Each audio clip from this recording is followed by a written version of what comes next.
Good morning and good afternoon. Welcome to the Weekend Wellness Hours show. I am very excited to have a new acquaintance joining us today, Dr. Orlena Kerek, who comes to us all the way from Spain, and very grateful for her sharing her time with us today to be here.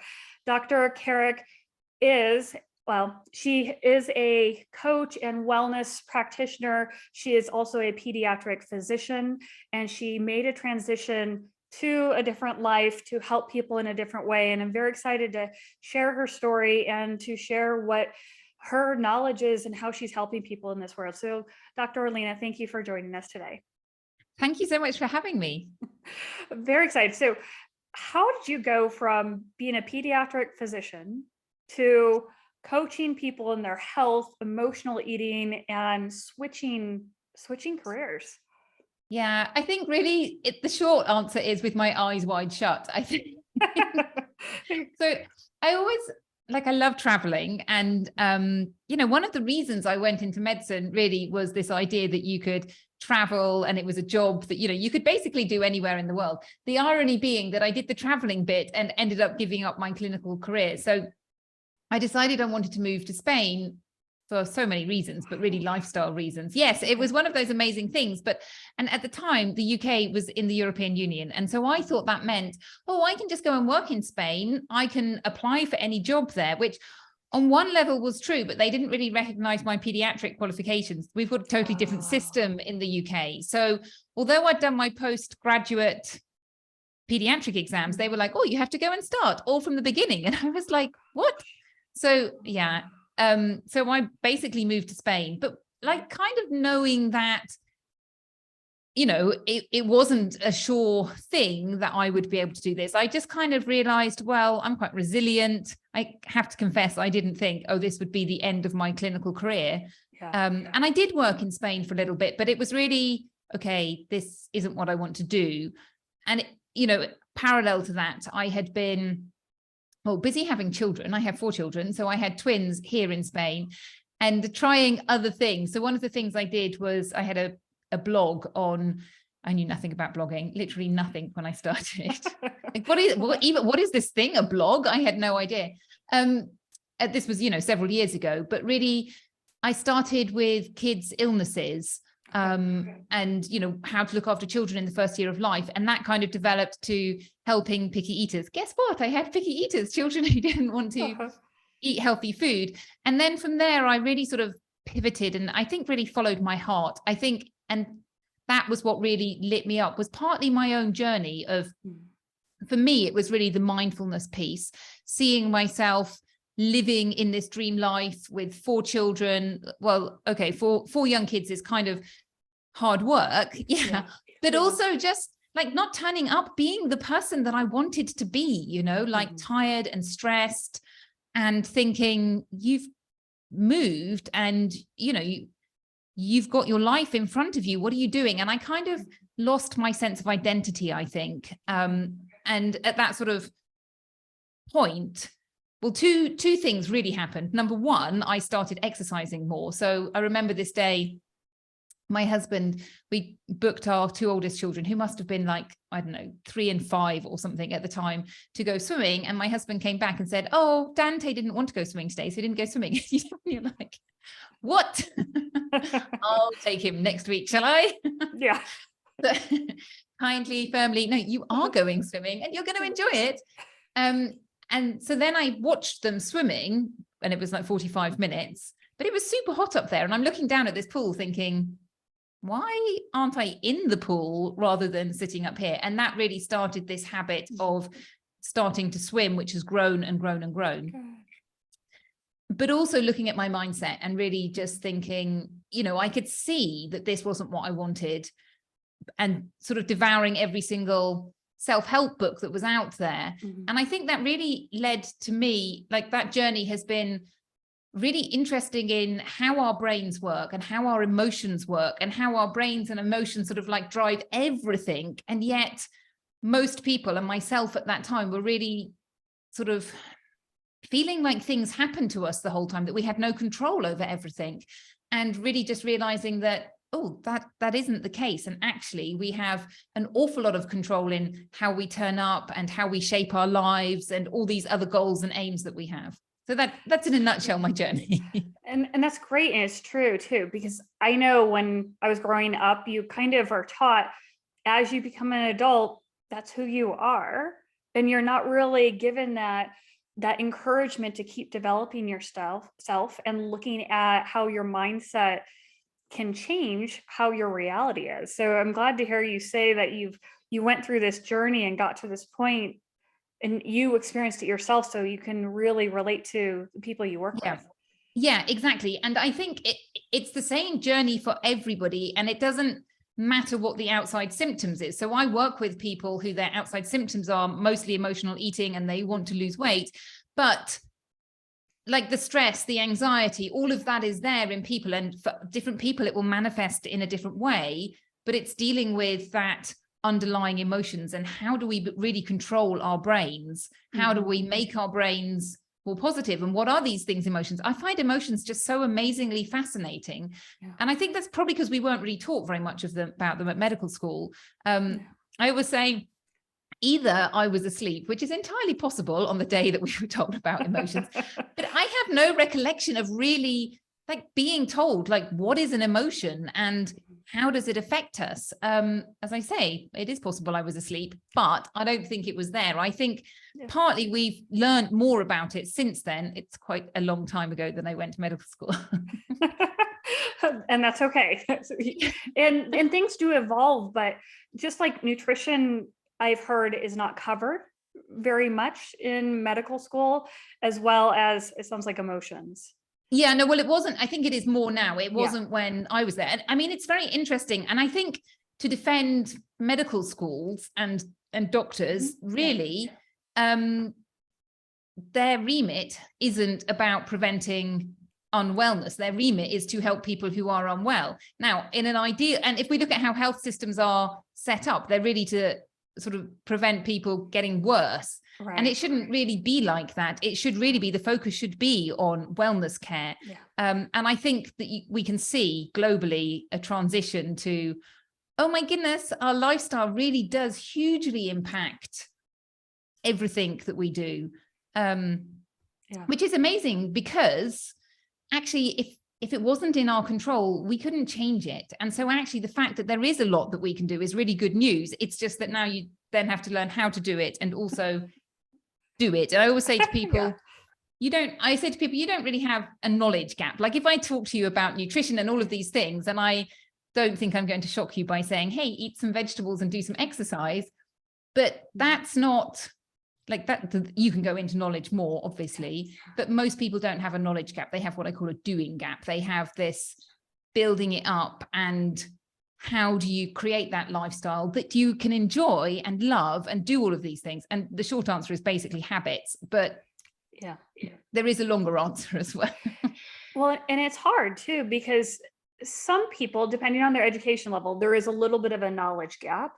Or because they're so focused maybe in the tech world or investing world, they haven't really dove into the health world, or they're just so busy, they're just existing. Whatever they can get the quickest, they do. And so sometimes how to change habits and integrate something that's healthier into those habits that takes less time is part of what they need to learn how to do. So, but obviously everyone's different. And I'm curious, I know one of the biggest issues you work with people is emotional eating for helping with weight loss.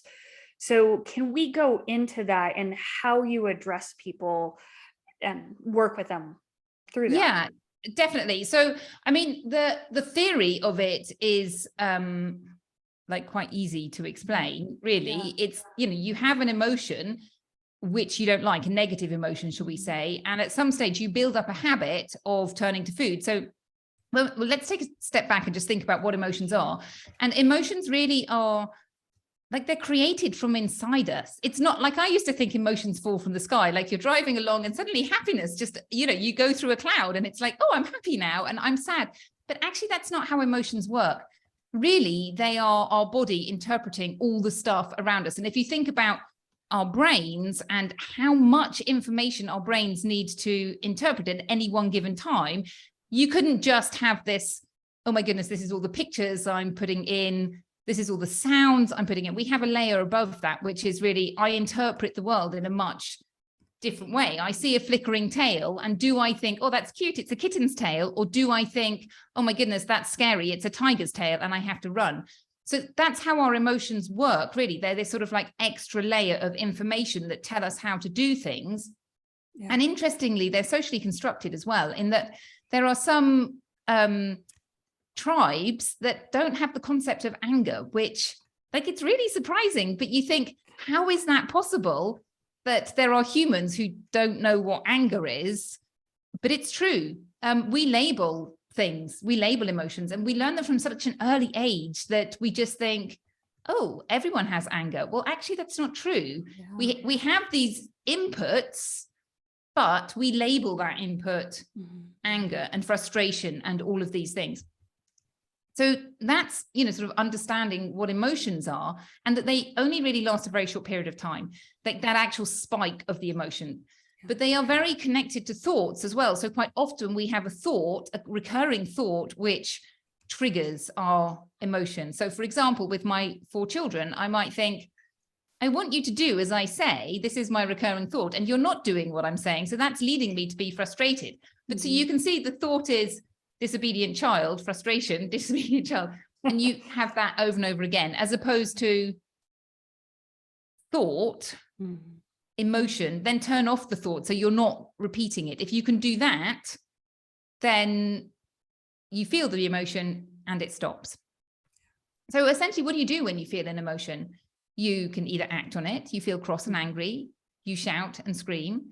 You can just distract yourself, which is what emotional eating is. Go and find some other emotion that is going to be better. And you can do that in a positive way too, like put on some music. That's a really good way of distracting yourself. Go and do some exercise, go out into the woods. Like, there's lots of positive ways of distracting yourself too. And then the last one is just, okay, I'm just going to sit with this emotion and see what happens. So those are sort of some things that you can do. And the idea with emotional eating is that you've got this habit, basically. It is just a habit of whatever the emotion is that you want to avoid. So for example, it could be stress. I have a client who told a story recently that she had a telephone call and found herself halfway through a packet of cookies. Oof. And then when you unwrap it, it's like, but she didn't, like, all of that just happened so quickly that she didn't see it. But when she unwraps it and looks at it, she was like, oh, that phone call was really stressful. And I had all of this emotions, and you can unpack that stress thing. What do I get from eating? Oh, I get a good emotion. I get happiness and calm and contentment and the joy of eating the tasty food, because you're always eating something that's sweet. So if you can set up your life such that you're not constantly triggering whatever the negative emotion is. So say you're a stress eater. Okay, I set up my life so that I'm not triggered all the time. Now, you can't always change your circumstances, but you can do a lot of thought work. So going back to my example of my children who are disobedient, what I could start thinking is, my children are being perfectly normal children, and expecting them to do what I want them to do is not realistic. Obviously, I'm going to set up limits, but you can reframe that thought. Right. And you want to set your life up basically so that you're not constantly triggering your negative emotion. But then, of course, you also have to have tools in place so that when that negative emotion is triggered, you have something different to do than turn to food for comfort. So you want those positive emotions. I'm not saying, oh my goodness, you must never feel contentment and happy. Yes, you must have those things, and you should look at those positive emotions and think, what do I get from those positive emotions? I get a feeling of worth, and I get a feeling of joy. And then look, okay, so how can you get those emotions without turning to food? There's lots of other ways that you can get that. And it's different for everybody. Like, what lights me up doesn't necessarily light you up, but it's finding those two things and really taking a look at your life and going, okay, how can we change this around a little bit?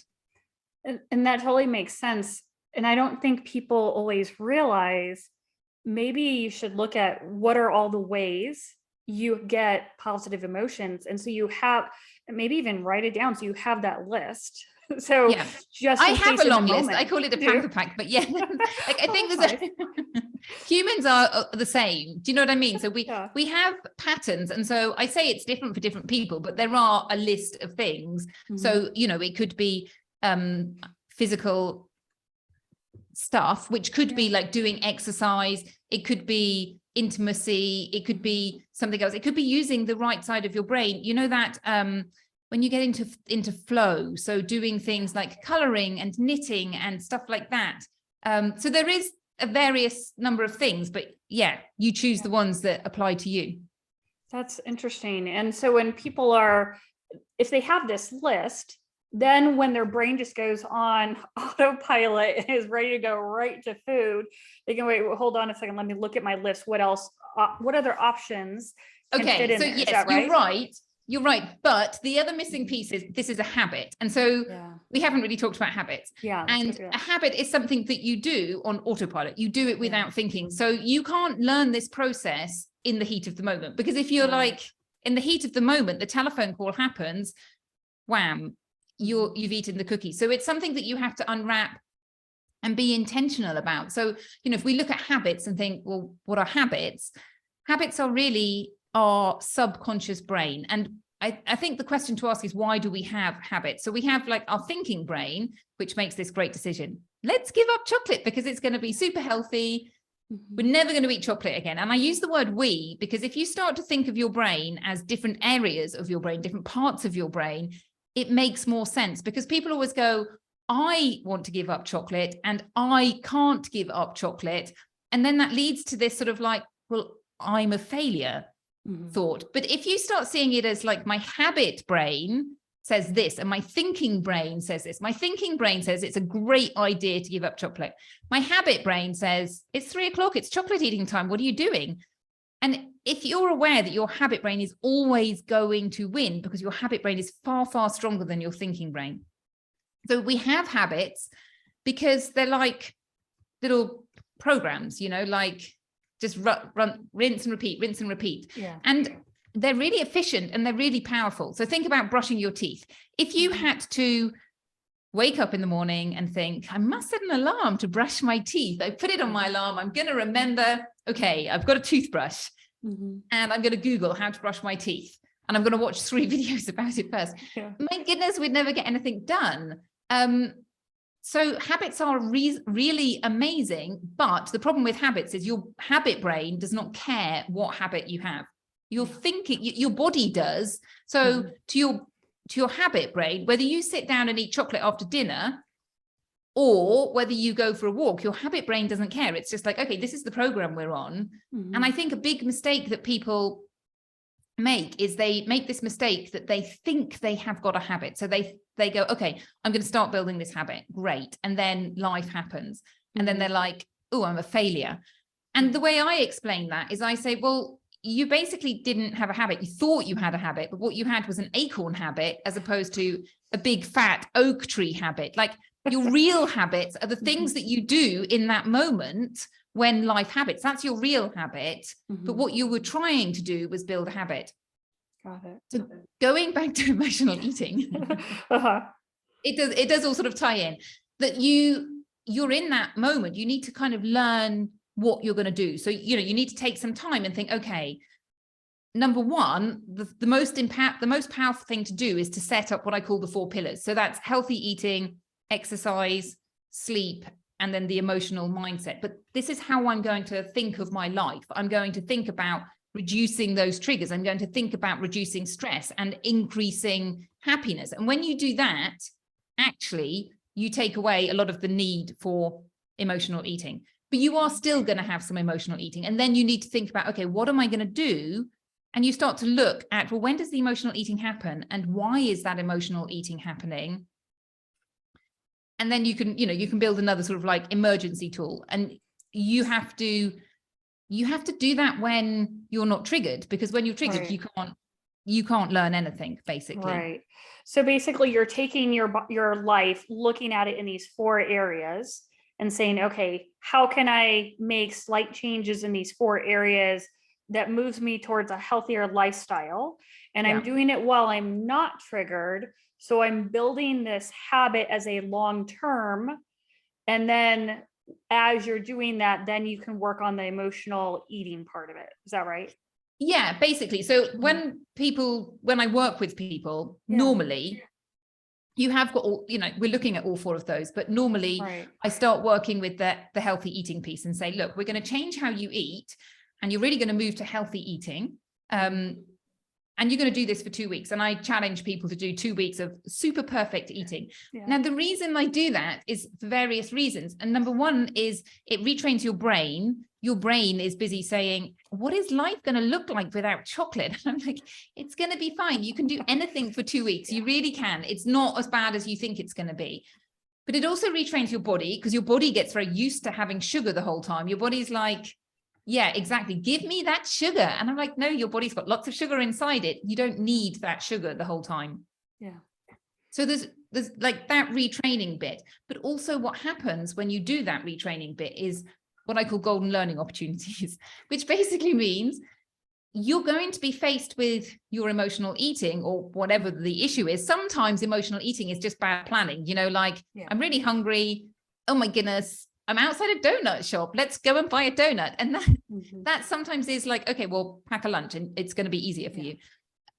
But, you have these golden moments where you can see the repeated behavior, and then you can start to go, okay, now I'm going to use my thinking brain to make it easier for my habit brain to not do that. So it's almost like, those children's toy train sets that they have, and they put the little train tracks down. So that's your thinking brain going, we're putting the train track down, and then you go along. That's you going along the day with the little train. So you've set it up for yourself. So it's super easy. You just have to do it. But that's half the battle, is really planning where and seeing in advance, where is my habit brain going to go and sabotage my great work?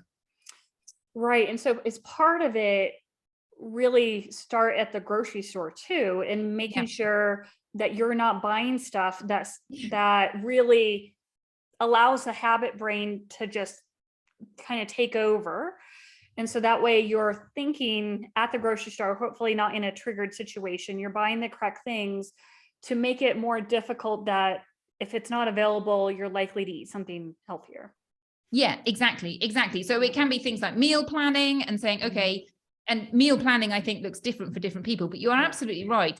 It starts at the grocery store. And I know it sounds ridiculous, but quite often I'll say to people, you need to look at what's in your grocery, because if you're not buying healthy foods, you're not eating healthy foods. And so a lot of it is mindset changes, but people have been doing things in the same way for years and years and years.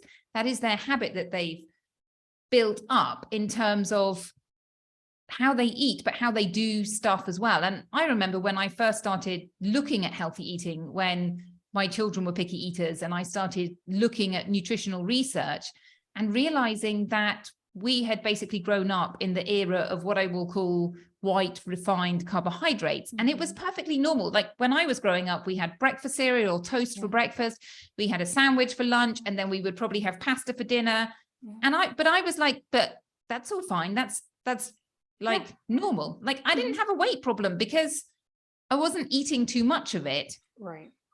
But now we're beginning to see that those white refined processed foods are not great for us. And that was a whole rethink for my brain. Like, can I live without toast? Can I live with, like, is this serious? And as I went through it, I realized that, oh, actually, it is perfectly fine. And, it is just a mindset thing. Carbohydrates aren't necessarily bad because fruit and vegetables are all carbohydrates. And so you can get your carbohydrates from fruit and vegetables, but in a much healthier way than eating the processed stuff.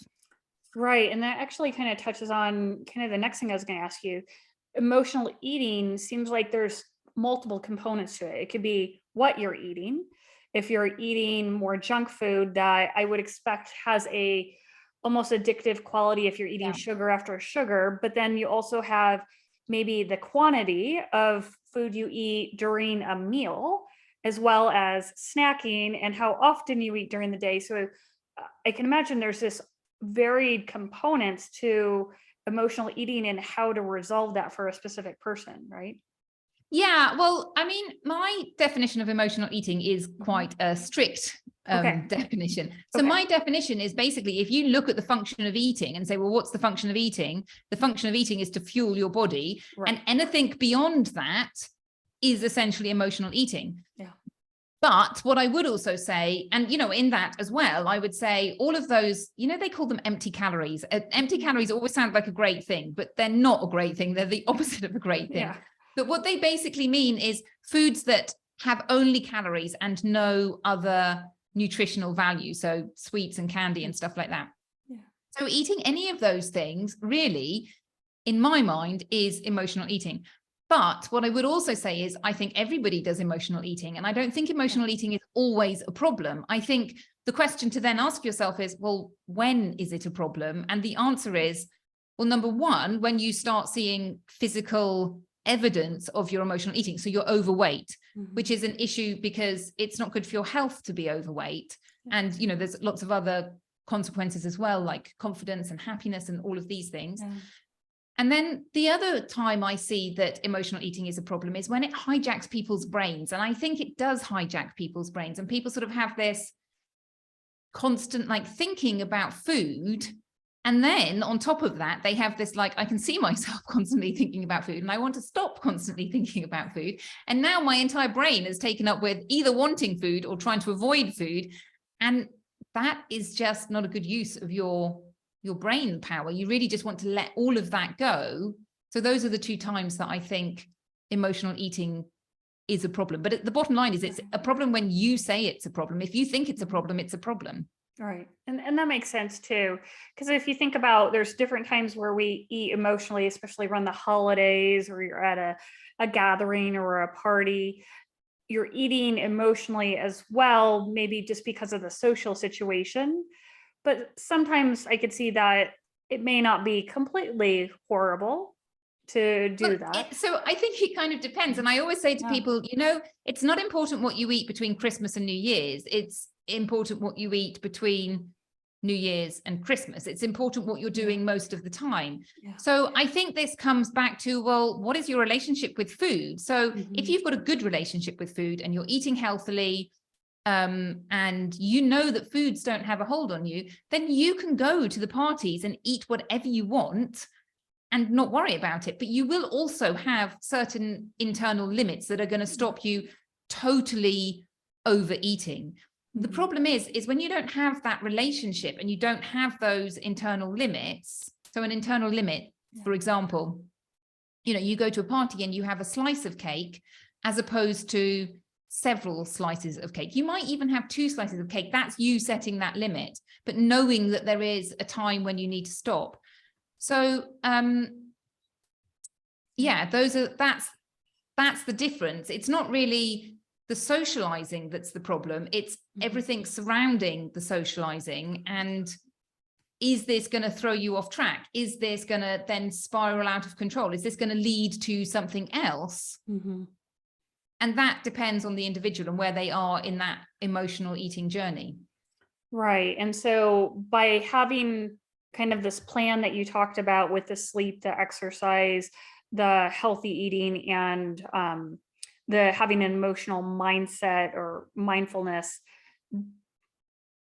when you work with people, do those 4 topics, is that comprehensive to address these kind of all these different social situations as well?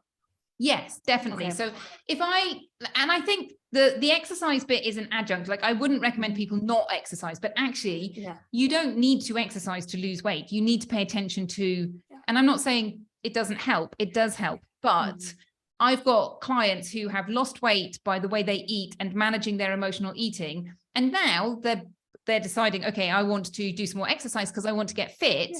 But they've lost weight doing just that. So if I think about one particular client, and emotional eating was a big thing for her, and through working together, she's got the stage where she just doesn't even notice now. She can go into a room and people can offer her, we always have to talk about the cupcake test. can you eat a cupcake? Can I be offered a cupcake? Mm-hmm. And there are different responses to that. And where she is, no, I'm fine, I don't want it. Or yes, I'm going to eat it.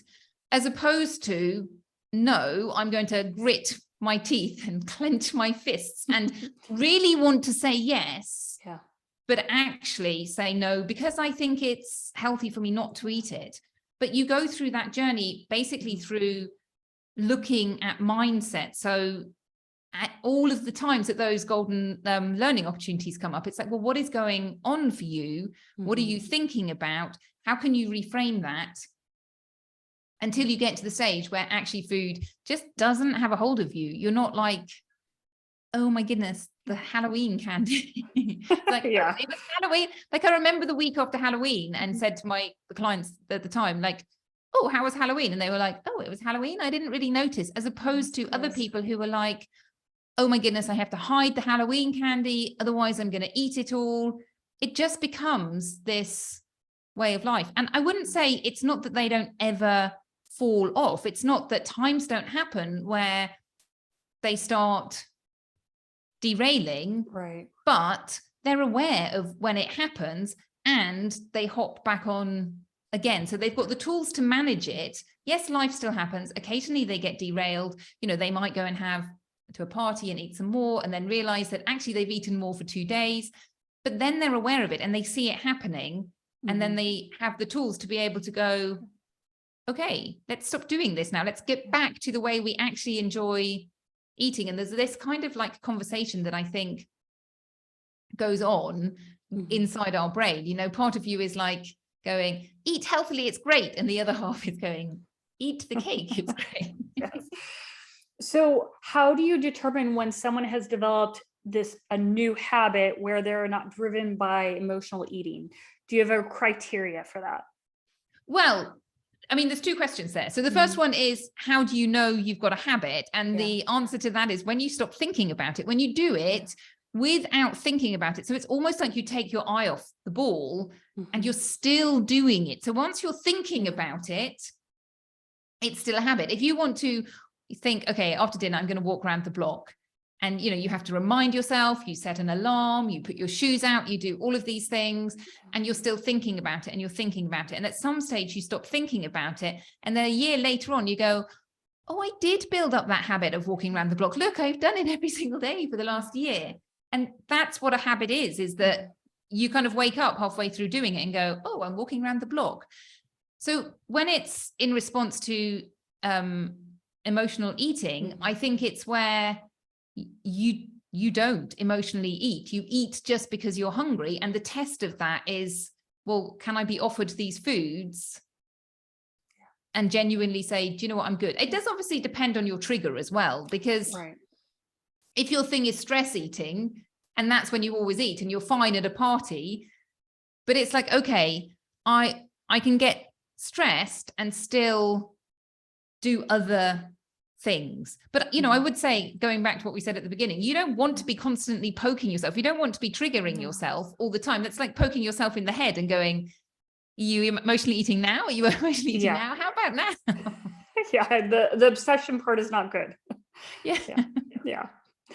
Well, that's great. This has been wonderful. Can we just touch a little bit on how this all impacts energy? Because I know you help people wake up feeling refreshed. And how does this play a role in someone waking up feeling better and ready to take on the day? Yeah, good question. Well, number one, I actually think that energy is the first thing that a lot of people see going up when they make the shift to healthy eating. And I think a lot of people there's a quote, which I can't quite remember, but it's basically, a lot of people don't realize how close they are to feeling amazing. And they just don't realize that with a few changes, actually, they do feel amazing. And another thing I think is really important is that those 4 pillars, they all interlinked, they're all connected. So, you know, if you're feeling stressed, yes, you want to eat healthily, but also you want to go and move and exercise, because that's going to help you have more energy. Exercise helps you have more energy. It doesn't take your energy away.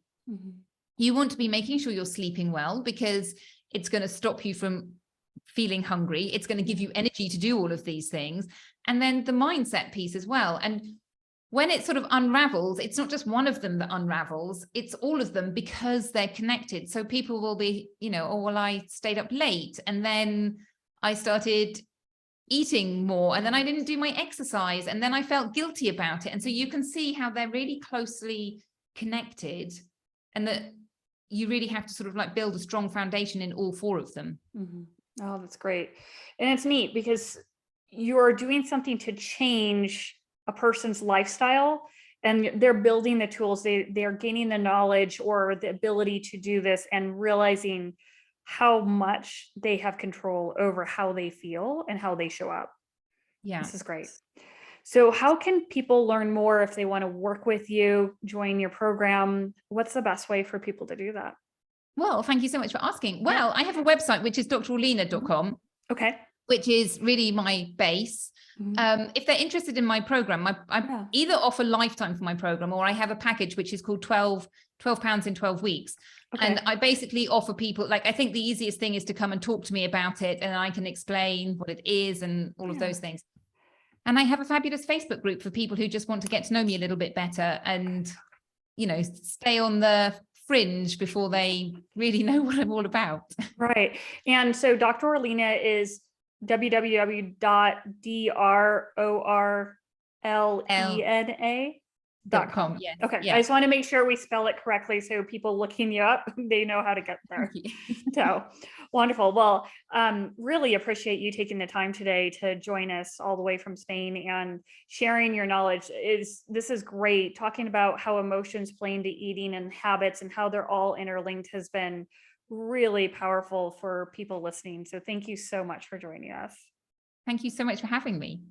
And thank you all for joining us today. Please go check out Dr. Orlena's website, drorlena.com. Check out her programs, join her Facebook group, start working on your emotional eating habits, and start living a new life. We'll see you again next week. Bye now.